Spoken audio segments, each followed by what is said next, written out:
ETV ప్రేక్షకులకి నమస్కారం. Triple detergents of శుభమస్తు కార్యక్రమానికి స్వాగతం. ఈనాడు శుభమస్తు కార్యక్రమంలోని గ్రహఫల మంచంలో గ్రహాల యొక్క స్థితిగతులు, వాటి యొక్క శుభాశుభ ఫలితాల గురించి పరిశీలిద్దాం. అలాగే రోజు 12 రాశుల వారికి ఏ సంఖ్యలు కలిసి వస్తాయి, రంగుల యొక్క ప్రాధాన్యత, ఏ దేవతల్ని పూజించాలి, ఎటువంటి దేవతాస్తుతులు పఠించాలి, ముఖ్యంగా 12 రాశుల వారు ఈరోజు చేపట్టవలసినటువంటి కార్యక్రమాలు ఏమిటో తెలుసుకుందాం. ఆర్థిక వ్యవహారాల్లో అనువైనటువంటి మార్పులు పొందటానికి, గృహ సంబంధిత కార్యక్రమాల్లో శాంతి సౌఖ్యాలు పెంపొందింప చేసుకోవటానికి ఈరోజు 12 రాశుల వారు ఎటువంటి ప్రక్రియలు చేపట్టాలో శ్రీరస్తు అంశంలో పరిశీలిద్దాం. ముందుగా నేటి పంచాంగ వివరాలు. శ్రీ మన్మథనామ సంవత్సరం కార్తీక మాసం దక్షిణాయనం శరదృతువు కార్తీక బహుళ త్రయోదశి. చాలా విశేషమైనటువంటి రోజు కార్తీక మాసం. అందులో మరో ప్రత్యేకత మాస శివరాత్రి. ఈరోజు చేపట్టేటువంటి ఈశ్వరాభిషేకం, ఈశ్వర స్మరణ, ఈశ్వర జపం ఉత్తమ ఫలితాలను కలిగిస్తుంది. గ్రహ అతి ప్రతికూలతను దూరం చేస్తుంది, గ్రహ పీడను తొలగిస్తుంది. ఈరోజు వారం సౌమ్యవారం లేదా బుధవారం. నూతన వస్త్రధారణకి, నూతన వ్యాపార నిర్ణయాలకి, కార్యక్రమ నిర్వహణలో ఏర్పడినటువంటి ప్రతికూలతకి, సమస్యలకు పరిష్కారాలకి చేసేటువంటి ప్రయత్నాలకి చాలా మంచి రోజు. ఈరోజు చేపట్టేటువంటి ఆధ్యాత్మిక కార్యక్రమాలు, పుణ్య కార్యక్రమాలు, గోసేవ, ముఖ్యంగా విష్ణు సహస్రనామ పారాయణ, పెసలు దానం ఉత్తమ ఫలితాలను కలిగిస్తుంది. బుధుడి ద్వారా ఏర్పడేటువంటి ప్రతికూల పరిస్థితిని దూరం చేస్తుంది. గోచారీత్యా కానీ, జాతకరీత్యా కానీ బుధుడి యొక్క స్థితి ప్రతికూలంగా ఉన్నప్పుడు ఈ ప్రక్రియ బాగా ఉపయోగపడుతుంది, శాంతిని కలిగిస్తుంది. ఇక ఈరోజు నక్షత్రం విశాఖ నక్షత్రం. ఈ విశాఖ నక్షత్రంలో ఈరోజు పుట్టేటువంటి వారికి ఏ పాదంలో పుట్టినప్పటికీ కూడా సామాన్య దోషం, సామాన్య శాంతి తప్పనిసరి. ఈ విశాఖ నక్షత్రంలో ఈరోజు పుట్టేటువంటి వారికి గురు మహాదశతోటి ప్రారంభమవుతుంది. ప్రస్తుతం బృహస్పతి యొక్క స్థితి లేదా గురువు యొక్క స్థితి సింహక్షేత్ర స్థితి కాబట్టి ఇది అనుకూల లగ్నాల్లో ఆధిపత్యత శుభుడైనప్పుడు, స్థితిరీత్యా శుభుడైనప్పుడు చక్కటి యోగాన్ని, ఆనందాన్ని, ఐశ్వర్యాన్ని, సౌభాగ్యాన్ని కలిగించడంలో సమర్థత కలిగినటువంటి గ్రహం. ఇక గ్రహాల యొక్క స్థితిగతులను కనుక పరిశీలించినట్లయితే కేతువు యొక్క స్థితి మీనక్షేత్రంలో, కుజ రాహువుల యొక్క స్థితి కన్యాక్షేత్రంలో, బృహస్పతి యొక్క స్థితి సింహక్షేత్రంలో, చంద్ర శుక్రుల యొక్క స్థితి శుక్రక్షేత్రంలో, శని రవుల యొక్క స్థితి వృశ్చిక క్షేత్రంలో, బుధుడు యొక్క స్థితి ధనస్సు క్షేత్రంలో ఈరోజు ఉన్నటువంటి గ్రహస్థితి. ఈ బృహస్పతి మొదలుకొని బుధుడు వరకు వరుసగా ఉన్నటువంటి ఈ గ్రహాల యొక్క స్థితిని గ్రహమాలిక యోగం ఉంటాం. ఇది ఈరోజు పుట్టేటువంటి వారికి ఉత్తమ పదవిని కలిగిస్తుంది. ఇక ఈరోజు 12 రాశుల వారికి ఏర్పడేటువంటి శుభాశుభ ఫలితాలను పరిశీలిద్దాం. ముందుగా మేషరాశి. ఈరోజు మేషరాశి వారిని పరిశీలించినట్లయితే వ్యాపార నిర్ణయాలు కలిసి వస్తాయి. కోర్టు సంబంధిత వ్యవహారాల్లో విజయాలు సాధించగలుగుతారు.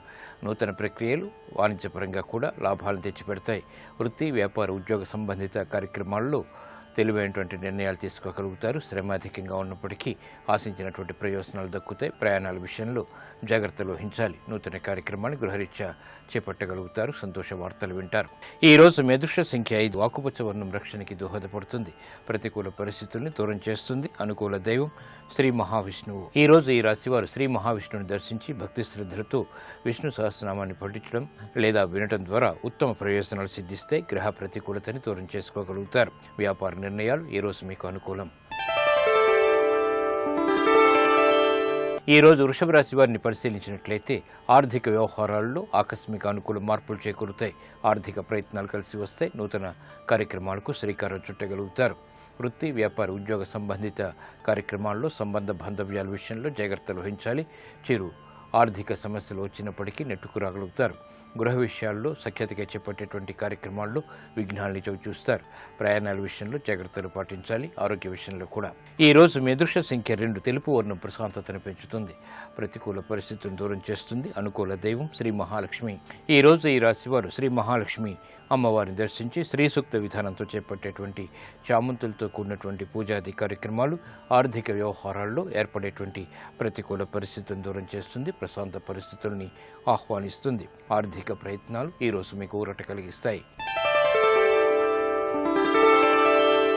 ఈ రోజు మిథున రాశి వారిని పరిశీలించినట్లయితే కార్యక్రమ నిర్వహణలో నైపుణ్యం పెరుగుతుంది. శత్రుభీతి తగ్గుతుంది. వ్యవహారాల్లో చుక్కెదురు పరిస్థితుల్ని అధిగమించగలుగుతారు. కార్యక్రమ నిర్వహణలో ఏర్పడినటువంటి ప్రతికూల పరిస్థితుల్ని ధైర్యంగా ఎదుర్కోగలుగుతారు. ఉద్యోగ సంబంధిత కార్యక్రమాల్లో ప్రాధాన్యత పెరుగుతుంది. వ్యవహారాల్లో చుక్కెదురు పరిస్థితుల్ని అధిగమించగలుగుతారు. ఆర్థిక వ్యవహారాలు క్రమక్రమంగా మెరుగైనటువంటి మార్పులు చోటు చేసుకుంటాయి. ఈ రోజు మీ అదృష్ట సంఖ్య 3, పసుపు వర్ణం త్వరితగతిన శుభాలను కలిగిస్తుంది. అనుకూల దైవం ఈశ్వరుడు. ఈ రోజు ఈ రాశివారు శివాలయాన్ని దర్శించి ఆవు పాలతో కూడినటువంటి అభిషేకాది కార్యక్రమాలు భక్తి శ్రద్ధలతో నిర్వహించడం ద్వారా ఆర్థిక ప్రతికూలత తగ్గుతుంది. అవమానకర సంఘటనలు దూరమవుతాయి. వాహన కొనుగోళ్లు వంటివి ఈ రోజు మీకు సంతృప్తిని కలిగిస్తాయి. ఈ రోజు కర్కాటక రాశి వారిని పరిశీలించినట్లయితే ఆలోచన సంపత్తి పెరుగుతుంది. చేపట్టేటువంటి కార్యక్రమాలపై ఆశించినటువంటి ప్రయోజనాలు పొందగలుగుతారు. మంచి నిర్ణయాలు తద్వారా విషయాలు చేతికి అందుతాయి. గృహ విషయాల్లో ఏర్పడినటువంటి ప్రతికూలత తగ్గుతుంది. స్థిరాస్తి విషయాల్లో ఆశించినటువంటి ప్రయోజనాలు వెంటనే పొందగలుగుతారు. కార్యక్రమ నిర్వహణలో ఏర్పడినటువంటి ప్రతికూల పరిస్థితుల్ని అనుకూలంగా మరల్చుకోగలుగుతారు. ధైర్య సాహసాలతో కూడినటువంటి కార్యక్రమ నిర్వహణ ద్వారా విజయాలు చేతికి అందుతాయి. స్థిరాస్తి విషయాలు అనుకూలం. ఈ రోజు మీ అదృష్ట సంఖ్య 6, తెలుపు వర్ణం ప్రశాంతతను పెంచుతుంది. ప్రతికూల పరిస్థితులను దూరం చేస్తుంది. అనుకూల దైవం శ్రీ వెంకటేశ్వర స్వామి. ఈ రోజు ఈ రాశివారు శ్రీ వెంకటేశ్వర స్వామిని దర్శించి భక్తి శ్రద్ధలతో చామంతులతో కూడినటువంటి పూజాది కార్యక్రమాలు నిర్వహించడం ద్వారా ఆర్థిక వ్యవహారాల్లో మెరుగైనటువంటి మార్పులు చేకూరుతాయి. సంతోష వార్తలు వింటారు. శుభ పరిణామాలు చోటు చేసుకుంటాయి. నూతన స్నేహాలు ఈ రోజు మీకు లబ్ధిని చేకూరుస్తాయి. ఈ రోజు సింహరాశి వారిని పరిశీలించినట్లయితే రాజకీయ లబ్ధికి చేపట్టేటువంటి కార్యక్రమాల్లో ఆశాజనకమైనటువంటి వాతావరణం ఉంటుంది. ఆర్థిక వ్యవహారాల్లో చిరాకులు కొనసాగుతాయి. మానసిక రుగ్మతలు పెరుగుతాయి. చేపట్టేటువంటి కార్యక్రమాల్లో ప్రోత్సాహం తగ్గుతుంది. సంభాషణల విషయంలో జాగ్రత్తలు వహించాలి. ఇతరులు చేసినటువంటి పొరపాట్లకి బాధ్యత వహించాల్సినటువంటి ఆవశ్యకత ఉంటుంది. సంబంధ బాంధవ్యాల విషయంలో ఆచితూచి నిర్ణయాలు తీసుకోవాలి. పిల్లల విషయంలో అభివృద్ధి గోచరిస్తుంది. కుటుంబ వ్యవహారాల్లో అనుకూల పరిస్థితులు మాత్రం ఆనందాన్ని కలిగిస్తాయి. ఈ రోజు మీ అదృష్ట సంఖ్య 1, ఎరుపు వర్ణం ధైర్యాన్ని కలిగిస్తుంది. ప్రతికూల పరిస్థితుల్ని ఎదుర్కొనేటువంటి శక్తి సామర్థ్యాల్ని కలిగిస్తుంది. అనుకూల దైవం ఆంజనేయ స్వామి. ఈ రోజు ఈ రాశివారు ఆంజనేయ స్వామిని దర్శించి ఎర్రటి పుష్పాలతో కూడినటువంటి పూజాది కార్యక్రమాలు భక్తి శ్రద్ధలతో నిర్వహించడం ద్వారా మానసిక ధైర్యం పెరుగుతుంది. గ్రహ ప్రతికూలతని ఎదుర్కోగలుగుతారు. మానసిక రుగ్మతలు దూరమవుతాయి. రాజకీయ నిర్ణయాలు ఈ రోజు మీకు అనుకూలం. ఈ రోజు కన్యారాశి వారిని పరిశీలించినట్లయితే సంభాషణల ద్వారా ఇతరుల్ని ఆకట్టుకోగలుగుతారు. సంబంధ బాంధవ్యాలు మెరుగవుతాయి. ఆర్థిక వ్యవహారాల్లో మెరుగైనటువంటి మార్పులు చోటు చేసుకుంటాయి. ఆదాయం పెరుగుతుంది. వృత్తి, వ్యాపార, ఉద్యోగ సంబంధిత కార్యక్రమాల్లో ప్రాధాన్యతని పెంపొందింప చేసుకునేటువంటి అవకాశాలు దగ్గరవుతాయి.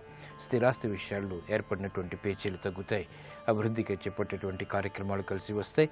విదేశీ సంబంధిత లావాదేవీల విషయంలో ఆశించినటువంటి ప్రయోజనాలు దగ్గరవుతాయి. విద్యాబలం చేకూరుతుంది. ఈ రోజు మీ అదృష్ట సంఖ్య 3, పసుపు వర్ణం త్వరితగతిన శుభాలను కలిగిస్తుంది. ప్రతికూల పరిస్థితిని దూరం చేస్తుంది. అనుకూల దైవం సుబ్రహ్మణ్య స్వామి. ఈ రోజు ఈ రాశి వారు సుబ్రహ్మణ్య స్వామిని దర్శించి భక్తి శ్రద్ధలతో ఎర్రటి పుష్పాలతో కూడినటువంటి పూజాది కార్యక్రమాలు నిర్వహించడం ద్వారా జన్మ కుజుడు ద్వారా, రాహు ద్వారా ఏర్పడేటువంటి ప్రతికూలత తగ్గుతుంది. ఆరోగ్య రక్షణ ఏర్పడుతుంది. గృహ సంబంధిత కార్యక్రమాలు ఈ రోజు మీకు సంతృప్తిని కలిగిస్తాయి. ఈ రోజు తులారాశి వారిని పరిశీలించినట్లయితే అలంకరణకి ప్రాధాన్యతనిస్తారు. శోభతో కూడినటువంటి కార్యక్రమాలు నిర్విఘ్నంగా కొనసాగించగలుగుతారు. నైపుణ్యం పెరుగుతుంది. వృత్తి, వ్యాపార, ఉద్యోగ సంబంధిత కార్యక్రమాల్లో చాకచక్యంగా వ్యవహరించగలుగుతారు. బాధ్యతలు పెరిగినప్పటికీ సక్రమ నిర్వహణ కొనసాగుతుంది. అభివృద్ధికి చేపట్టేటువంటి కార్యక్రమాలు కలిసి వస్తాయి. నూతన ఉత్సాహం పెరుగుతుంది. విదేశీ సంబంధిత లావాదేవీల్లో ఆశించినటువంటి ప్రయోజనాలు దగ్గరవుతాయి. ఈ రోజు మీ అదృష్ట సంఖ్య 1, ఎరుపు వర్ణం ధైర్యాన్ని కలిగిస్తుంది. ప్రతికూల పరిస్థితుల్ని ఎదుర్కొనేటువంటి శక్తి సామర్థ్యాన్ని కలిగిస్తుంది. అనుకూల దైవం శ్రీ మహాలక్ష్మి. ఈ రోజు ఈ రాశివారు శ్రీ మహాలక్ష్మి అమ్మవారిని దర్శించి కనకదారాస్తవం వంటి స్తుతులతో, చామంతి పుష్పాలతో, భక్తి శ్రద్ధలతో పూజించడం ద్వారా ఆర్థిక వ్యవహారాల్లో మెరుగైనటువంటి మార్పులు చోటు చేసుకుంటాయి. ఏలినాటి శని ద్వారా ఏర్పడేటువంటి వ్యయాన్ని నియంత్రించగలుగుతారు. రుగ్మతలు దూరమవుతాయి. ఉద్యోగ ప్రయత్నాలు ఈ రోజు మీకు అనుకూలం. ఈ రోజు వృశ్చిక రాశి వారిని పరిశీలించినట్లయితే సంభాషణ ద్వారా ఇతరుల్ని ఆకట్టుకోగలుగుతారు. ఆర్థిక వ్యవహారాల్లో మెరుగైనటువంటి మార్పులు ఆనందాన్ని కలిగిస్తాయి. శ్రమతో కూడినటువంటి విజయాలు వ్యాపారపరంగా కొనసాగుతాయి. నూతన ఉత్సాహాన్ని పెంపొందింప చేసుకోవటానికి చేసేటువంటి ప్రయత్నాలు కలిసి వస్తాయి. స్నేహితుల ద్వారా లబ్ధి చేకూరుతుంది. నష్టాల్ని భర్తీ చేసుకునేటువంటి కార్యక్రమ నిర్వహణ కొనసాగించగలుగుతారు. వ్యాపార దక్షత పెరుగుతుంది. వ్యాపార ఒప్పందాలు కూడా కలిసి వస్తాయి. గృహ విషయాల్లో ఆశించినటువంటి ప్రయోజనాలు దక్కుతాయి. ప్రశాంత పరిస్థితులు ఉద్యోగరీత్యా కొనసాగుతాయి. ఈ రోజు మీ అదృష్ట సంఖ్య 5, ఆకుపచ్చ వర్ణం రక్షణకి దోహదపడుతుంది, ప్రతికూల పరిస్థితులను దూరం చేస్తుంది. అనుకూల దైవం శ్రీ లక్ష్మీ నరసింహస్వామి. ఈ రోజు ఈ రాశివారు లక్ష్మీ నరసింహస్వామిని దర్శించి భక్తి శ్రద్ధలతో ఆవు పాలతో కూడినటువంటి అభిషేకాది కార్యక్రమాలు నిర్వహించడం ద్వారా సంకట పరిస్థితులు దూరం అవుతాయి. జన్మ శని రవిల ద్వారా ఏర్పడేటువంటి ఆరోగ్య ప్రతికూలత తగ్గుతుంది, ఆర్థిక ప్రతికూలత కూడా తగ్గుతుంది. ఆనందకర పరిస్థితుల్ని ఆహ్వానించగలుగుతారు. వ్యాపార ఒప్పందాలు ఈ రోజు మీకు అనుకూలం. ఈ రోజు ధనుసు రాశి వారిని పరిశీలించినట్లయితే విద్యా విషయాల్లో విజయాలు చేజిక్కించుకోగలుగుతారు. ఆర్థిక వ్యవహారాల్లో మెరుగైనటువంటి మార్పులకే చేసేటువంటి ప్రయత్నాలు కలిసి వస్తాయి. వ్యయం ఎక్కువగా ఉన్నప్పటికీ ఆదాయాన్ని కూడా కూడగట్టుకునేటువంటి ప్రయత్నాలు లాభిస్తాయి. నూతన కార్యక్రమాన్ని గృహరీత్యా ప్రారంభించగలుగుతారు. అదృష్ట సంఘటనలు గృహరీత్యా చోటు చేసుకుంటాయి. వ్యాపార వ్యవహారాల్లో ఏర్పడినటువంటి విభేదాలు తగ్గుతాయి. క్రమశిక్షణతో కూడినటువంటి కార్యక్రమ నిర్వహణ ఉద్యోగపరంగా కొనసాగుతుంది. ప్రాధాన్యతను సంతరించుకునేటువంటి అంశాలు ఆనందాన్ని కలిగిస్తాయి. ఆరోగ్యం పదిలం. ఈ రోజు మీ అదృష్ట సంఖ్య 5. ఆకుపచ్చ వర్ణం రక్షణకి దోహదపడుతుంది, ఆహ్లాద పరిస్థితులను కలిగిస్తుంది. అనుకూల దైవం మహాగణపతి. ఈ రోజు ఈ రాశివారు మహాగణపతిని దర్శించి భక్తి శ్రద్ధలతో పూజాది కార్యక్రమాలు నిర్వహించడం ద్వారా విఘ్నాలు దూరం అవుతాయి. ప్రతికూల పరిస్థితుల్ని ధైర్యంగా ఎదుర్కోగలుగుతారు, అనుకూలంగా మరల్చుకోగలుగుతారు. విద్యా ప్రయత్నాలు ఈ రోజు మీకు అనుకూలం. ఈ రోజు మకర రాశి వారిని పరిశీలించినట్లయితే ఆరోగ్య విషయంలో చిరు సమస్యలు తలెత్తుతాయి. నూతన కార్యక్రమాలు వ్యాపారీత్యా ప్రారంభించినప్పటికీ ఆర్థిక సహాయ సహకారాల్లో జాప్యాలు కొనసాగుతాయి. గతంలో కన్నా మెరుగైనటువంటి పరిస్థితులు ఆర్థికంగా ఉన్నప్పటికీ అసంతృప్తి సంఘటనలు కూడా వెన్నంటి ఉంటాయి. కార్యక్రమ నిర్వహణలో వేగవంతమైనటువంటి నిర్ణయాలు తీసుకోలేకపోతారు. శత్రు భీతి పెరుగుతుంది. వృత్తి వ్యాపార ఉద్యోగ సంబంధిత కార్యక్రమాల్లో గతంలో ఆగిపోయినటువంటి పనుల్ని తిరిగి ప్రారంభించగలుగుతారు. వ్యవహారాల్లో చుక్కెదురు పరిస్థితుల్ని వేగవంతంగా ఎదిరించలేకపోతారు. ఈ రోజు మీ అదృష్ట సంఖ్య 1. ఎరుపు వర్ణం ధైర్యాన్ని కలిగిస్తుంది, ప్రతికూల పరిస్థితులను దూరం చేస్తుంది. అనుకూల దైవం ఈశ్వరుడు. ఈ రోజు ఈ రాశివారు శివాలయాన్ని దర్శించి ఈశ్వరుడికి అభిషేకాది కార్యక్రమాలు బిల్వపత్రితో కూడినటువంటి పూజలు నిర్వహించడం ద్వారా అష్టమ బృహస్పతి ద్వారా ఏర్పడేటువంటి అతి ప్రతికూలత తగ్గుతుంది, ప్రమాదాలు దూరమవుతాయి. ఆరోగ్య పరీక్షలు ఈరోజు మీకు మేలును కలిగిస్తాయి. ఈ రోజు కుంభరాశి వారిని పరిశీలించినట్లయితే ప్రయాణాల విషయంలో జాగ్రత్తలు వహించాలి. ఆరోగ్య విషయంలో కూడా ఆర్థిక వ్యవహారాలు మెల్లమెల్లగా కలిసి వస్తాయి. స్నేహితుల ద్వారా లబ్ధి చేకూరుతుంది. సంబంధ బాంధవ్యాలు మెరుగవుతాయి. వ్యాపార నిమిత్తమే చేపట్టేటువంటి కార్యక్రమాలు ప్రోత్సాహం కొనసాగుతుంది. స్వతంత్ర నిర్ణయాలకి ఉపక్రమించగలుగుతారు. న్యాయబద్ధమైనటువంటి కార్యక్రమ నిర్వహణ తద్వారా విజయాలు ఆనందాన్ని కలిగిస్తాయి. కుటుంబ అభివృద్ధి ఆనందాన్ని కలిగిస్తుంది. పిల్లల విషయంలో ఏర్పడినటువంటి ప్రతికూలత తగ్గుతుంది. వృత్తి వ్యాపార ఉద్యోగ సంబంధిత కార్యక్రమాల్లో సంతోష వార్తలు వింటారు. ఈ రోజు మీ అదృష్ట సంఖ్య 5. ఆకుపచ్చ వర్ణం రక్షణకి దోహదపడుతుంది, ప్రతికూల పరిస్థితులను దూరం చేస్తుంది. అనుకూల దైవం శ్రీ వెంకటేశ్వర స్వామి. ఈ రోజు ఈ రాశివారు శ్రీ వెంకటేశ్వర స్వామిని దర్శించి భక్తి శ్రద్ధలతో ఎర్రటి పుష్పాలతో కూడినటువంటి పూజాది కార్యక్రమాలు నిర్వహించడం ద్వారా అనువైనటువంటి మార్పులు ఆర్థికంగా చేకూరుతాయి. ప్రమాదాలు దూరమవుతాయి. ఆరోగ్య రక్షణ ఏర్పడుతుంది. వ్యాపార నిర్ణయాలు ఈరోజు మీకు అనుకూలం. ఈ రోజు మీనరాశి వారిని పరిశీలించినట్లయితే ప్రయాణాల విషయంలో జాగ్రత్తలు వహించాలి. ఆరోగ్య విషయంలో కూడా చిరు సమస్యలు తలెత్తుతాయి. ఆర్థిక అనుకూలత ఆకస్మికంగా లేకపోలేదు. అభివృద్ధికి చేపట్టేటువంటి కార్యక్రమాల్లో ఆశించినటువంటి ప్రయోజనాలు ఆలస్యంగానైనా పొందగలుగుతారు. కోర్టు సంబంధిత వ్యవహారాల్లో విజయాలు సిద్ధిస్తాయి. మిత్రులు శత్రువులు అవుతారు. కార్యక్రమ నిర్వహణలో ఏర్పడినటువంటి ప్రతికూల పరిస్థితుల్ని వెంటనే పరిష్కరించుకోలేకపోతారు. వృత్తి వ్యాపార ఉద్యోగ సంబంధిత కార్యక్రమాల్లో ఆచితూచి నిర్ణయాలు తీసుకోవాలి. ఆరోగ్య ఖర్చులు పెరుగుతాయి. ఈ రోజు మీ అదృష్ట సంఖ్య 1. ఎరుపు వర్ణం ధైర్యాన్ని కలిగిస్తుంది, ప్రతికూల పరిస్థితులను దూరం చేస్తుంది. అనుకూల దైవం శ్రీ మహాలక్ష్మి. ఈ రోజు ఈ రాశివారు శ్రీ మహాలక్ష్మి అమ్మవారిని దర్శించి భక్తి శ్రద్ధలతో పూజాది కార్యక్రమాలు నిర్వహించడం ద్వారా ఆర్థిక వ్యవహారాల్లో మెరుగైనటువంటి మార్పులు చోటు చేసుకుంటాయి. ప్రతికూల పరిస్థితులు మటుమాయమవుతాయి. ఉద్యోగ ప్రయత్నాలు ఈ రోజు మీకు ఊరట కలిగిస్తాయి. శ్రీరస్తు శుభమస్తు. ఆర్థిక అంశాలు అనుకూలించడానికి, గృహ విషయాల్లో శాంతి సౌఖ్యాలు పెంపొందింప చేసుకోవడానికి ఎటువంటి ప్రక్రియలు చేపట్టాలో శ్రీరస్తు అంశంలో పరిశీలిద్దాం. ఆర్థిక ప్రతికూలత ప్రబలంగా ఉన్నప్పుడు గృహంలో సింహద్వారానికి ప్రతి శుక్రవారం నాడు పసుపుని పూసి తర్వాత మామిడి తోరణాన్ని కనుక ఆ సింహద్వారానికి కట్టినట్టయితే ఆర్థిక అనుకూలత పెరుగుతుంది, ప్రతిబంధకాలు తొలగిపోతాయి.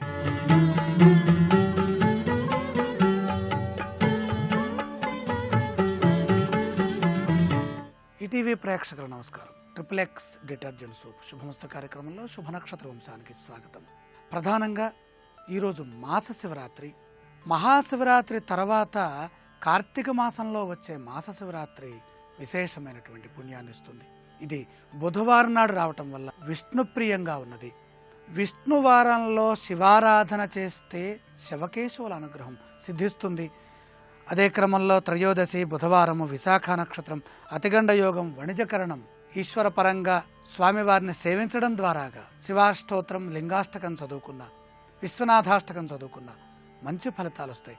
రుద్రంతో అభిషేకం చేస్తే మంచిది. మామూలుగా చేసేటటువంటి పనుల్లో శ్రద్ధలు తీసుకోవాలి, బాగా శ్రద్ధ తీసుకోవాలి. కారణం అతిగండ యోగం. ఈ అతిగండ ప్రమాదానికి సంకేతం.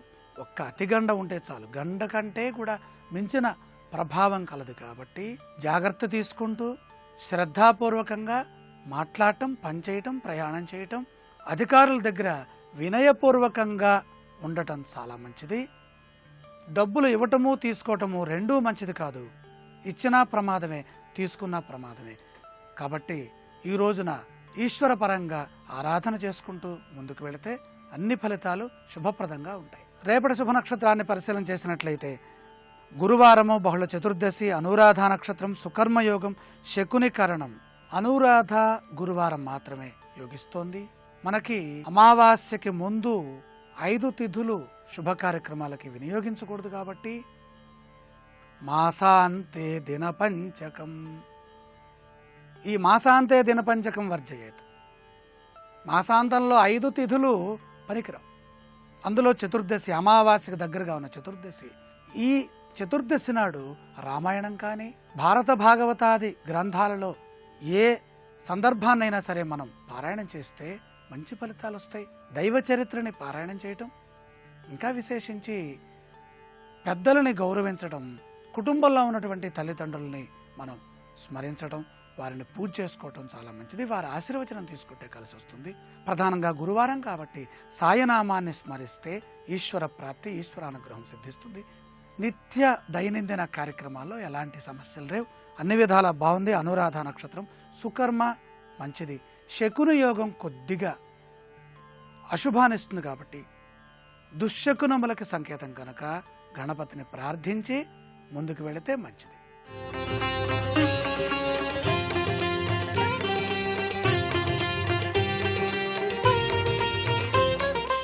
విజయోస్తాంశానికి స్వాగతం.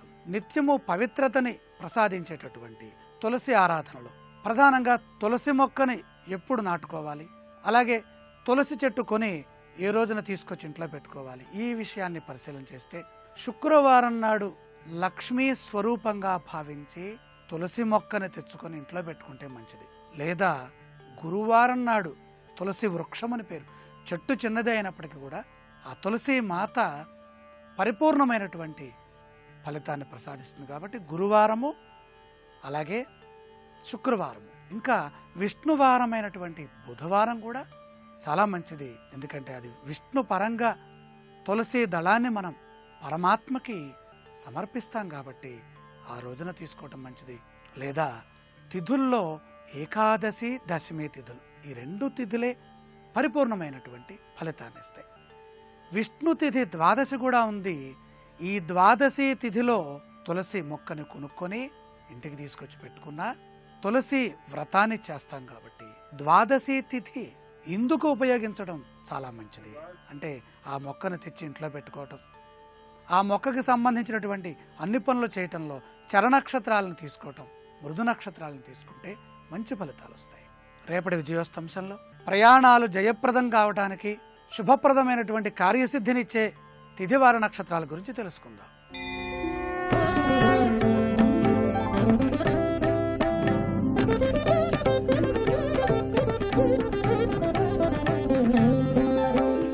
ఈటీవీ ప్రేక్షకులకు నమస్కారం. ట్రిపుల్ ఎక్స్ డిటర్జెంట్ సోప్ శుభమస్తు కార్యక్రమంలో పావన కార్తీకం అనే శీర్షికకి స్వాగతం. ఈ శీర్షికన కార్తీక మాసంలో వచ్చే బహుళ త్రయోదశి తిథి సందర్భంగా ఎటువంటి ప్రత్యేకమైన విధి విధానాలను పాటించాలో, తద్వారా ఎలాంటి ప్రయోజనాలను సిద్ధింపజేసుకోవచ్చో పరిశీలిద్దాం. కార్తీక మాసంలో వచ్చే బహుళ త్రయోదశి తిథి నాడు అంతు తెలియని కారణాల వల్ల వచ్చే అనారోగ్య సమస్యలు నివారింపజేసుకోవటానికి, దీర్ఘకాలిక అనారోగ్య సమస్యలను తొలగింపజేసుకొని చక్కటి ఆరోగ్యాన్ని సిద్ధింపజేసుకోవటానికి, అపమృత్యు దోషాలను నివారింపజేసుకొని ఆయురారోగ్య అష్టైశ్వర్యాలను సిద్ధింపజేసుకోవటానికి యమధర్మరాజును స్మరించుకుంటూ ప్రత్యేకమైన విధి విధానాలతో దీపాలను వెలిగించాలి.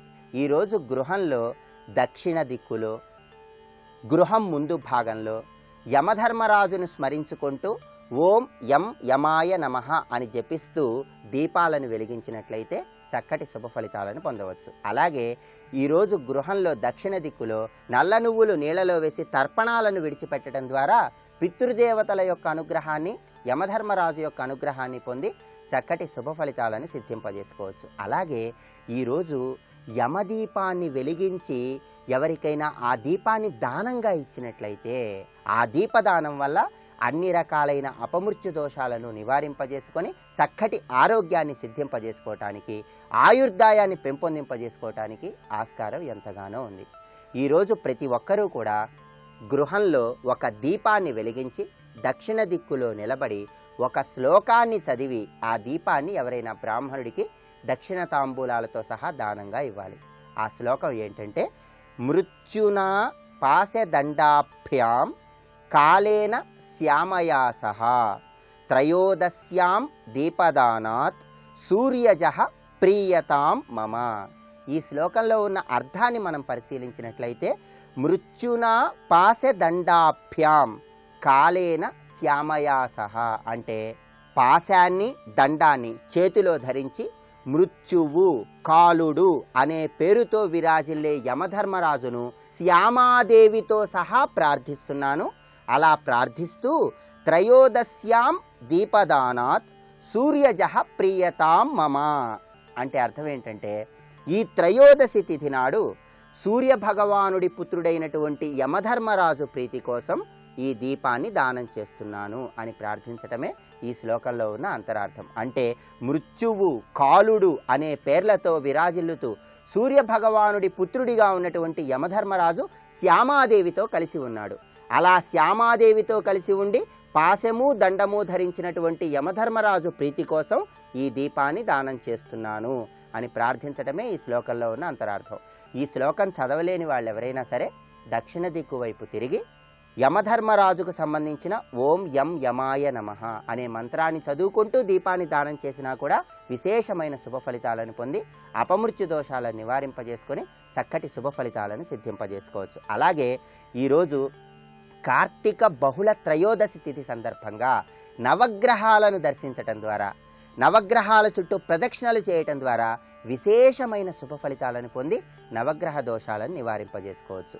ఈరోజు కార్తీక బహుళ త్రయోదశి తిథి నుండి కార్తీక బహుళ అమావాస్య వరకు వరుసగా 3 రోజుల పాటు గోత్రిరాత్రా వ్రతాన్ని ఆచరించాలి. గోత్రిరాత్రా వ్రతం అంటే ఈ రోజు నుంచి ప్రారంభించి కార్తీక బహుళ అమావాస్య వరకు 3 రోజుల పాటు రాత్రి సమయంలో గోవును ప్రత్యేకమైన విధి విధానాలతో పూజించాలి. ఈ 3 రోజులు రాత్రి సమయంలో గోవుకి పసుపు కుంకుమలు అలంకరించి గోవుని తెల్లటి పుష్పాలతో, జిల్లేడు పూలతో పూజించాలి. గోమాత దగ్గర 7 ఒత్తులు వేసి ఆవు నెయ్యితో దీపాన్ని వెలిగించాలి. అలా వీలు కాని పక్షంలో గృహంలో అయినా సరే రాత్రి సమయంలో గోమాత చిత్రపటం దగ్గర 7 ఒత్తులు వేసి ఆవు నెయ్యితో దీపాన్ని వెలిగించాలి. గోమాత ప్రీతి కోసం గృహంలో గోమాత చిత్రపటం ముందు కానీ లేదా గోమాతకు కానీ కర్పూర హారతి ఇవ్వాలి.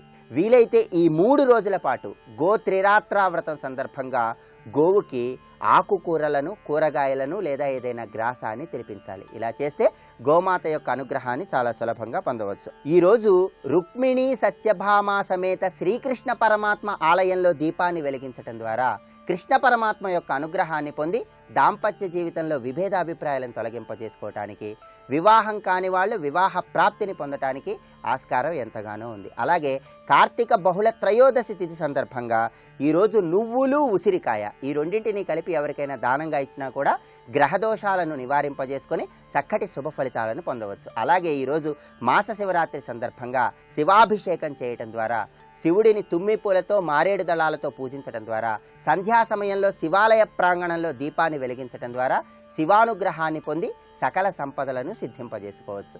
రేపటి శుభమస్తు కార్యక్రమంలో పావన కార్తీకం అనే శీర్షికన కార్తీక మాసంలో వచ్చే బహుళ చతుర్దశి తిథి సందర్భంగా ఎటువంటి విధి విధానాలను పాటించాలో, తద్వారా ఎలాంటి ప్రయోజనాలను సిద్ధింపజేసుకోవచ్చో పరిశీలిద్దాం.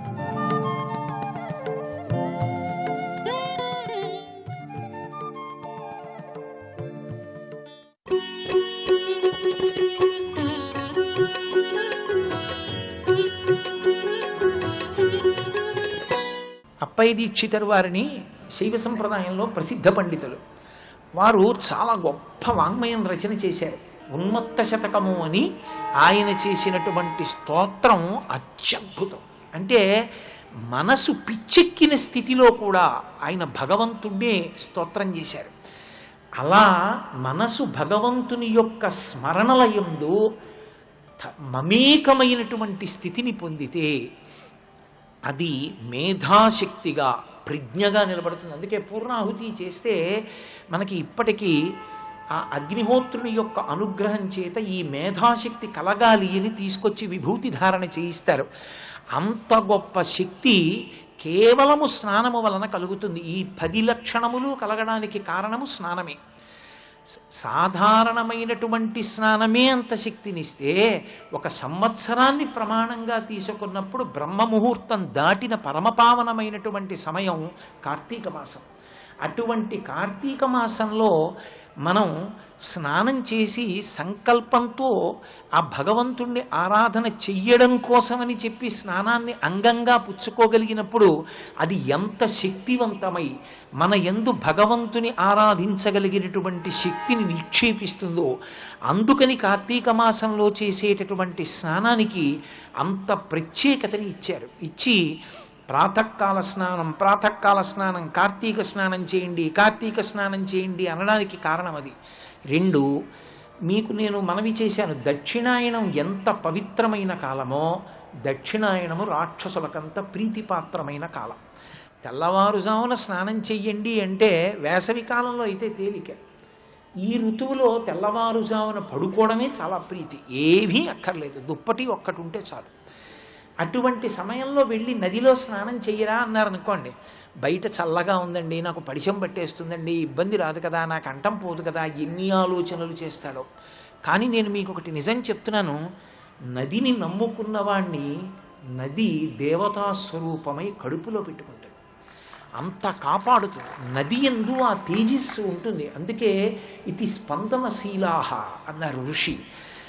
కాశీపట్టణంలో ఇప్పటికీ ఉంది ఆ కుటుంబం. నేను కాశీయాత్ర చేసినప్పుడు వాళ్ళే మాకు ఆతిథ్యం ఇచ్చారు. వాళ్ళ నాన్నగారు నియమం పెట్టుకున్నారు, నేను బ్రతికున్నంత కాలం గంగా స్నానమే, నేను ఎక్కడికి వెళ్ళనని. ఆయన గంగలో స్నానం చేస్తున్న రోజుల్లో ఒకప్పుడు -°C వెళ్ళిపోయింది వాతావరణం. ఎవ్వరూ గంగలో స్నానం చేయడానికి వెళ్ళేవారు కాదు. ఈయన వెళ్ళి వృద్ధులైపోయి గంగలో మునక వేశారు. ఇక పైకి తేళ్ళ వలలు వేశారు, చూశారు, శవం దొరకలేదు. ఖచ్చితంగా 9 రోజులు అయిపోయిన తర్వాత 10వ రోజున కొడుకులందరూ కలిసి ఆయనకి ఉదకధార విడిచిపెట్టడం కోసమని నది ఒడ్డుకు వెళ్ళారు. అకస్మాత్తుగా శవం పైకి తేలింది. కనీసం చెవుల్ని తినేస్తాయి చేపలు. శవం పరమ తేజోవంతంగా ఆయన విభూతి పుండ్రాలు పెట్టుకుని బొట్టు పెట్టుకుని కాశీలో గంగ స్నానం చేసి విశ్వనాథ మందిరానికి వెడుతున్నప్పుడు ఎలా ఉండేవారో అలాగే ఉంది. వాళ్ళ అబ్బాయి నాతో మాట్లాడుతూ ఒక మాట చెప్పాడు, మా నాయనమ్మ గారు మా నాన్నగారిని కన్నప్పుడు 9 నెలలు కడుపులో పెట్టుకున్నారు, కానీ గంగని నమ్ముకుని ప్రతిరోజు అన్నేళ్లు స్నానం చేసిన గంగ నిన్ను ఊర్ధ్వలోకాలకి పంపించే ముందు మీ అమ్మ 9 నెలలు పెట్టుకుంటే 9 రోజులు నా కడుపులో పెట్టుకు పంపిస్తానని గంగ కడుపులో పెట్టుకుని వదిలిందండి మా నాన్నగారిని అన్నాడు. నదే నదీ స్నానం అంత గొప్పది. తాడేపల్లి రాఘవనారాయణ శాస్త్రి గారు భార్యతో కలిసి గంగా స్నానానికి వెళ్ళారు. గంగా స్నానానికి వెళ్ళి గంగా స్నానానికి దిగి, అరేరే గంగమ్మకి ఏమీ ఇవ్వలేదే, మనం ఏమీ తీసుకురాలేదు, అమ్మకేమైనా ఆభరణం ఇవ్వద్దు అని భార్య వంక చూసి నల్లపూసలు ఇలా ఇచ్చేయి అన్నారు. ఆవిడ మెళ్ళో నల్లపూసలు తీసి ఇచ్చేసింది. ఆయన నల్లపూసలు తీసి అమ్మ గంగమ్మ నీ మెళ్ళో వేసుకో అని వదిలిపెట్టేశారు. వదిలిపెట్టేసి ఇంటికి వచ్చారు. ఇంటికి వచ్చి పూజామందిరంలోకి వెళ్ళారు. నల్లపూసలు అక్కడ ఉన్నాయి పూజామందిరంలో. ఆయన తెల్లబోయి ఆయన ధ్యానం చేస్తూ ఉంటే గంగమ్మ కనపడింది. ఏమయ్యా, నీ అమ్మని కదా, నువ్వు 10 కాలాలు ఉండాలని కోరుకుంటాను కదా, నీ భార్య మెడలో నల్లపూసలు నాకు ఇచ్చేసావే, అలా ఇవ్వచ్చా? అందుకే నల్లపూసలు ఇచ్చేశాను, నీ చేత్తో రేపింత పసుపు కుంకం పట్టుకొచ్చి నాలో వేయవయ్యా అని అడిగింది. గంగమ్మ గంగమ్మే, నది నది. భారతదేశంలో నదికి అంత ప్రశస్తి. నది పేరు చెప్తే అమ్మ కలిపి మాట్లాడతాం మనం, గంగమ్మ గంగమ్మ అంటాం. అటువంటి నదీ స్వరూపంలో కార్తీక స్నానం చెయ్యడం ఎంత అదృష్ట విశేషం. అందుకే ప్రత్యేకించి కార్తీక స్నానాన్ని అంత వైభవంగా కీర్తించారు. నేను పరమేశ్వరుణ్ణి పొందగలను, దానికి ఇది మార్గం అనుకున్న వాడికి ఈశ్వరుడు ఎప్పుడు లభించడు. పిచ్చి భక్తితో వేదం చెప్పింది, గురువు చెప్పారు. అందుకని ఆ నమ్మకంతో చేసుకుంటూ వెళ్ళిపోయిన వాడికి ఈశ్వరుడు వశుడవుతాడు. ఈ ఉపాసనా కాలాన్నంతటినీ ఆషాఢం దగ్గర నుంచి కార్తీకం వరకు సన్యాసులు కూడా చాతుర్మాస్యం చేస్తారు. ఆ లోపలి భక్తిని ఆయన గమనిస్తుంటాడు. ఆయన ఎక్కడుంటాడు? ఇక్కడే ఉంటాడు. ఇక్కడే ఉండి తెలుసుకుంటూ ఉంటాడు. ఎవరు ఆ భక్తితో నిలబడగలిగినటువంటి స్థితిలో ఉన్నాడో వాడికి ఆయన వశవర్తి అవుతాడు. ఎంత వశవర్తి అవుతాడంటే, అందుకే లీలలు వచ్చాయి. ఒక్కొక్క భక్తుడి చేత్తో వీపు మీద దెబ్బలు తిన్నాడు. మహానుభావుడు పురంధరదాస్ గారు కొడితే పాండురంగడు దెబ్బలు తినలేదు, వీపు వాచిపోయి నిలబడ్డాడు. అనంతాచార్యుల వారు గుణపం విసిరితే వెంకటేశ్వర స్వామి గడ్డం మీద దెబ్బ తగిలితే గడ్డం మీద గంధం పెట్టుకుని ఇప్పటికీ వెంకటేశ్వర స్వామి వారు నిలబడలా. కాబట్టి భక్తుల చేతిలో దెబ్బలు తినడం కూడా ప్రీతిగా స్వీకరించాడు. ఈ దెబ్బలు తినడం అనే విషయం దగ్గరికి వచ్చేటప్పటికి తత్వతః శివుడైనా కేశవుడైనా అంతే. శివుడు తినలా? అర్జునుడు కోదండం ఎత్తి కొడితే కోదండంబల నిట్టులుండరు జటాకోటీరముల్ కుక్షి వక్షోదేశంబుల నంసభాగముల సక్రోధంబునన్ వేయిచున్ రోదోంతంబుల నట్టహాసముల నర్పుల్ పిక్కటిల్లంగ బహాదర్పంబున మల్ల సంగరము సెయింజొచ్చిరి రుద్రార్జునులు అంటారు కిరాతార్జునీయంలో. ఇద్దరు కొట్టుకోలా, మల్ల యుద్ధం చేయలే, అర్జునుడి చేతి దెబ్బలు తిని మురిసిపోలా పరమశివుడు? ఆ భక్తికి వశుడైపోవడం అనేటటువంటి మాట వచ్చేటప్పటికీ తత్వతః ఈశ్వర స్వరూపమనందుండే లక్షణం అది. ఆ భక్తికి వశుడవుతాడు. అసలు భగవంతుడితో నీకున్న అనుబంధం ఏమి, ఇది మీకు తెలియనప్పుడు నువ్వు చేసే పూజ యాంత్రికమవుతుంది. నా మాట మీరు బాగా పట్టుకోవలసి ఉంటుంది. నేను ఒక గంభీరమైన మాట చెప్పాను. భగవంతునికి మీకు ఉన్న అనుబంధం ఏమి? ప్రేమ జనించదు. నా కొడుకంటే ఎందుకు నాకు ప్రేమ? వాడు నా కొడుకు, నేను చదివిస్తున్నాను, చదువుకున్నాడు, నా మాట విన్నాడు, ఉద్యోగం చేస్తున్నాడు, ఏం చెయ్యాలన్నా నన్ను అడుగుతాడు. నాన్నగారంటే పరమ భక్తి, నాన్నగారు సంతోషంగా ఉండాలని కోరుకుంటాడు. వాడు నా కొడుకు, నాకు ప్రేమ. అందుకుని నాకు స్మరణలోకి వస్తాడు. నా భార్య, నా యందు ప్రేమ కలిగిన ఇల్లాలు నాకు స్మరణకు వస్తుంది. నా కూతురు, నేను అమ్మా ఈయనకి నిన్నిచ్చి కన్యాదానం చేస్తున్నాను, నీకు తగిన వరుడు అన్నాను, అది ఒప్పుకుంది. నాన్నగారు అని ఇంకో రెండో మాట అనలేదు, నాకు ప్రేమ. పరమేశ్వరుడి మీద నాకెందుకు ప్రేమ? ఎప్పుడైనా నేను చూశాను ఆయన్ని? ఆయన నాకు కనపడ్డా? ఆయనకి నాకు ఏ అనుబంధం ఉందని నేను ఆయన్ని ప్రేమించను? ఆయన పాదయోహో పాద్యం సమర్పయామి అంటే ఆయన పాదాలు నాకు కనపడడానికి ప్రేమ ఉంటే కదా కనపడ్డాం. అసలు ఆ ప్రేమ ఏర్పడడానికి నాకు ఆయనకి ఏముంటుంది అనుబంధం? ఏ అనుబంధం ఉండాలో ఒక్క మాటలో చెప్పాడు అన్నమాచార్యుల వారు. వడిబాయక తిరిగే ప్రాణబంధుడా అన్నాడు. ఒక వేగం దాటి ఊపిరి పీల్చాడనుకోండి, ఎగూపిరి వచ్చిందని ఇంటెన్సివ్ కేర్ యూనిట్కి తీసుకెడతారు. వేగం తగ్గిందనుకోండి, దిగూపిరి వచ్చిందని ఇంటెన్సివ్ కేర్ యూనిట్కి తీసుకెడతారు. ఎగూపిరి దిగూపిరి లేకుండా ఊపిరి తీయిస్తున్నవాడు, రాత్రి నిద్రపోతున్నప్పుడు కూడా జీర్ణం చేసినవాడు, నేను కనపడితే బాగున్నారా అండి అని అడగడానికి కారణమైన వాడు, నా క్షేమానికి, నా కీర్తికి, నా కదలికలకి, నా భార్య, నా బిడ్డ, నా యోగక్షేమములకు అన్నిటికీ కారణమైన వాడు ఆ పరమేశ్వరుడు. ఆయన కన్నా నాకు ఉపకారం చేసిన వాడెవరు? ఆయన కన్నా నాకు దగ్గర వాడెవడు? ఈ జన్మలో ఈ జీవుడు ఈ శరీరంలో ఉన్నంతకాలం వాళ్లతో అనుబంధం, కానీ ఈ జీవుడికి ఎప్పటికీ అనుబంధం ఆయనతోడిది. ఆయనతోడిదా నాకు ఎక్కువ అనుబంధం, మిగిలిన వాళ్ళతోడిదా ఎక్కువ అనుబంధం? ఆ అనుబంధం నాకు ఎక్కువైనప్పుడు, ఆ ప్రేమ నాకున్నప్పుడు నేను ఆయనకి చెప్పకుండా ఏం చేయగలను? అది భక్తి. జీవితము నివేదన. భక్తి అన్న మాటకు అర్థం ఒక అరగంట సేపు పూజామందిరంలో ఉండడం కాదు. అందుకే వివేకానందుడు పూజామందిరంలో పూజ చెయ్యడం తప్పు కాదు, పూజామందిరంలో చచ్చిపోదాం అనుకోవడం తప్పు అంటాడు. నీకు ఈ ప్రపంచము పూజామందిరం కావాలి, అంతటా ఈశ్వరుడే, ఆయన కానిదేది ఉంది? నేను 4 మాటలు చెప్తే ఆ స్ఫురణ శక్తి ఈశ్వరుడు, వాగ్రూపంగా మాట్లాడగలిగిన శక్తి పరమేశ్వరుడు. నాకు ఎప్పుడూ ఆయనే జ్ఞాపకం వస్తుంటే నాకు ఆయన అర్చన చేయడానికి కూర్చున్నప్పుడు రోమాంచితమై నాకు ఎంత సంతోషంగా ఉంటుంది. ఆ అనుబంధము ఏర్పడాలి. ఆ ప్రేమ ఏర్పడితే ఈ విశ్వమంతా విశ్వనాథుణ్ణి దర్శించడానికి చిరునామా. పరమేశ్వరుడు ప్రహ్లాదుడికి నీళ్లు తాగుతున్నా గుర్తొచ్చాడు, మాట్లాడుతున్నా గుర్తొచ్చాడు. ఎందువల్ల? లోపల ప్రేమ ఉంది కనుక. ఆ ప్రేమ ఎక్కడ ఉన్నదో అక్కడ పరమేశ్వరుడు బంధీకృతుడవుతాడు. అది కార్తీక మాసంలో ఉపాసన చేసేటప్పుడు బాగా గుర్తుపెట్టుకో. ఈశ్వరుడితో నీకున్న అనుబంధాన్ని స్మరించు. ఆ అనుబంధాన్ని స్మరించకుండా నువ్వు ఏది చేసినా యాంత్రికమైపోతుంది. అది కాదు కావలసింది. అది నీ ప్రేమ వలన చేసినదై ఉండాలి తప్ప నీలో ఏ భావన లేకుండా చెయ్యాలి కాబట్టి చేసినదై ఉండకూడదు. అది మనసుకి ఉత్సాహాన్ని కల్పించదు. అందుకే చూడండి, కార్తీక మాసమునకు దామోదరుడు అధిదేవత. దామోదరుడు అంటే అమ్మ చేత కట్టబడినవాడు అని. అమ్మ చేత ఎప్పుడు కట్టబడ్డాడు? చిన్ని కృష్ణుడు ఆడుకుంటున్నాడు. ఆయన అనుకున్నాడు, ఎన్ని యుగాలు దాటిపోయినా లోకం స్మరించినంత మాత్రం చేత వాళ్ళ కర్మపాశములన్నీ తొలగిపోగలిగిన ఒక అద్భుతమైన లీల చెయ్యాలనుకున్నాడు. అనుకున్నదే తడవు ఆడుకుంటున్న పిల్లవాడు లోపలికి వచ్చాడు. సుడిగిచు గిదుకుచు వ్రాలుచు సడికొట్టుచు అమ్మ రమ్ము చన్నిమ్మనుచున్ వెడబెడ గంతులు వేయిచుచు కదిసి కడవ బాలకొండు కవ్వము పట్టాం. అమ్మ అమ్మ నేను ఆడుకుంటున్నానమ్మా, అవతల ఆడుకోవాలమ్మా, టైం అయిపోతుందమ్మా, ఏంటమ్మా పాలిమ్మంటే ఏంటమ్మా, నాకు ఆకలేసేస్తుందమ్మా, పాలివ్వమ్మా అన్నాడు. కవ్వం తిప్పుతోందమ్మ. చిన్న పిల్లాడు ఏమిటో ఆ బొగ్గలు అదిరిపోతూ అలా అధిక్షేపించి ఇలా వేలు చూపించి అమ్మ పాలిస్తావా ఇవ్వా అని మాట్లాడుతుంటే లేక పుట్టిన కొడుకు చూసుకుని మురిసిపోతోంది. అందులో రసోవై సహా రాశీభూతమైనటువంటి నిరతిశయ ఆనంద స్వరూపుడు మహానుభావుడు. పొంగిపోతోంది అమ్మ ఆ కొడుకుని చూసుకుని. సర్వం శ్రీ ఉమామహేశ్వర పరబ్రహ్మార్పణమస్తు. స్వస్తి.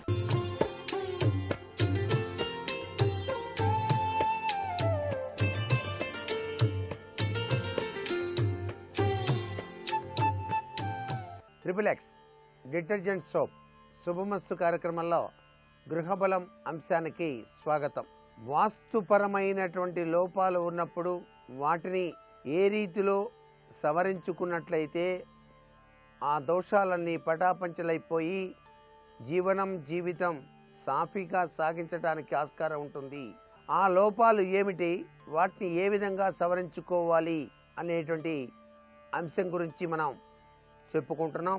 గుంటలు అనేటువంటి విషయరీత్యా పడమరలో గొయ్యి, నుయ్యి లేదా ఏదైనా వివిధ రకాలైన గోతులు కనుక ఉన్నట్లయితే అనర్థదాయకమైన ప్రభావం కలుగుతుంది అని చెప్పేసి శాస్త్రం. పడమరలో కూడా గోతులు ఉండకూడదండి. అలా గోతులు కనుక తవ్వినట్లయితే దానివల్ల యజమానురాలకు ఒకరిని పట్టి మరొకరికి కీడు సంభవించడానికి ఆస్కారం ఉంది. అంటే అనారోగ్య పరిస్థితులు సంభవించడానికి ఆస్కారం ఉంది. పడమరలో గొయ్యిని పూడ్చివేయాలి. పడమర భూభాగం తూర్పున ఖాళీ స్థలం కన్నా ఎక్కువ ఎత్తు ఉండేటట్టుగా చూసుకోవాలి. పడమరలో గొయ్యిని పూడ్చడానికి వీలు కాని పక్షంలో తూర్పులో అంతకంటే పెద్ద గొయ్యిని ఏర్పాటు చేయాలి.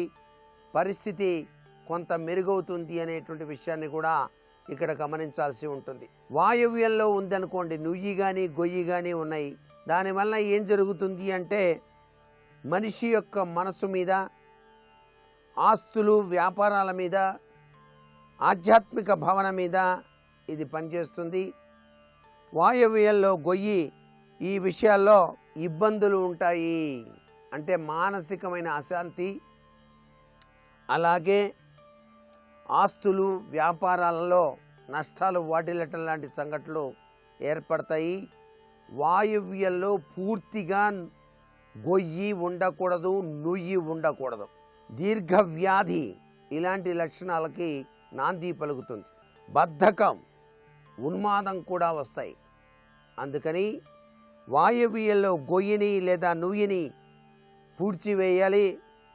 అలా పూడ్చివేయటం వీలు కానప్పుడు ఈశాన్యంలో అంతకంటే పెద్దది, లోతైనది అనేటువంటి గొయ్యిని ఏర్పాటు చేసినట్లయితే కొంత ఉపశమనం లభ్యపడుతుంది. ఉత్తరపు ప్రహరీ గోడను తాకుతూ మెట్లు లేదా బాత్రూములు లేదా ఏదైనా గది, ఉత్తర వాయువ్య మూత, ఇవి వాస్తుశాస్త్రరీత్యా చాలా అనర్థాలు. ఉత్తర ప్రహరీ గోడను ఆనుకొని మెట్లు కానీ గది కానీ ఉన్నట్లయితే ఇంటి యజమానికి అకస్మాత్తుగా అనారోగ్యం సంభవిస్తుంది. యజమానికి లేదా పుత్ర సంతానానికి కూడా తీవ్రతరమైనటువంటి కష్టాలు దాపురిస్తాయి. దండక ఖర్చులు, ఆర్థిక ఇబ్బందులు, దీర్ఘ వ్యాధులు, ఆకస్మిక నష్టాలు సంభవిస్తాయి సుమా. పుట్టే పిల్లలకు కూడాను అనారోగ్యమే వస్తుంది. అందుచేత ఉత్తరపు ప్రహరీకి ఆనుకొని ఉన్న మెట్లు లేదా గదికి మధ్యలో ఎంతో కొంత ఖాళీని ఏర్పాటు చేసుకోవాలి. చక్కటి మార్పులు వస్తాయి. ఒకవేళ ఈ విధంగా కుదరని పక్షంలో దక్షిణపు ప్రహరీని తాకుతూ ఏదైనా గదిని నిర్మించాలి. అసలు లెక్క ప్రకారం అయితే మెట్లు కట్టేవాళ్ళు ఉత్తరపు ప్రహరీ గోడను ఆనుకొని కట్టరాదు. ఇది చాలా ముఖ్యమైనటువంటి విషయం అండి. ఇలా కుదరలేదు అంటే ఈ పని చేయండి, కొంత ఉపశమనం లభ్యపడుతుంది. ఈశాన్యంలో మెట్లు లేక టాయిలెట్స్, ఇది చాలా ఘోరమైన విపత్తుకరమైనటువంటి పరిస్థితులు ఏర్పరుస్తుంది. ఉన్నటువంటి యజమాని అనారోగ్యవంతుడుగా మారిపోతాడు. ఈశాన్యంలో మెట్లు లేక గదులు పూర్తిగా తీసివేయటం కంటే వేరొక మార్గం అనేటువంటిది అసలు కనిపించదు. ఈశాన్యంలో ఉన్న మెట్లు ఉపేక్షించరాదు.